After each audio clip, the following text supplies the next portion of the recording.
Well, we've come to one of my favorite times of the season. Just about everything is on sale at the nurseries. Poke around, look in the back at these discounted areas. That Coosa dogwood needed some TLC, but it was only $15. I have a perfect spot for it down in a woodland garden. July is not usually the time to plant trees, but if we give them lots of water and, as I said, TLC, that plant's going to be fine. Look at this fig tree, $10. This was a Chicago hardy fig that didn't leaf out during the spring, but now it is. I think it's going to be fine. I'm just risking $10. These peppers were on sale. Still time to plant them, and I've got more to show you. Follow me. I also found this variegated ivy, which will make a great spiller in my containers and will be a perennial. That's one of the things that I've been working on, trying to get perennials into my containers so I don't have to keep replanting. Well, this is the continuation of our succession planting. Yesterday I pulled most of the garlic out here. There's a couple left. And when a bed is harvested, I always like to put something else in. Sometimes I'll put beans, sometimes cabbage, but found these peppers on sale. This is one called Inferno. I've got Tabasco and habanero. Those should wake you up.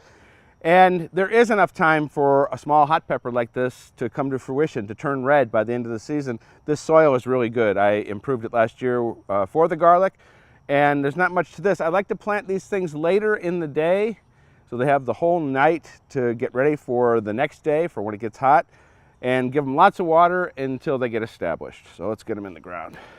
And I can't wait to have some hot peppers.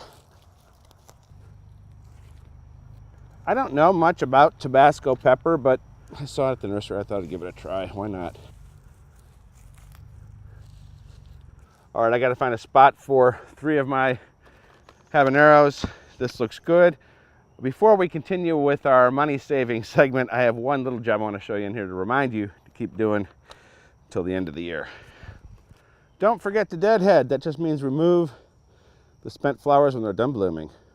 Let's continue to save some money.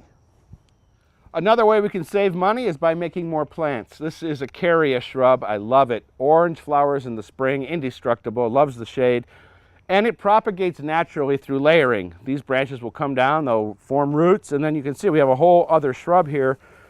I'm going to move that in the fall, but we can help plants along that naturally layer, and we're going to do that on some rhododendrons next.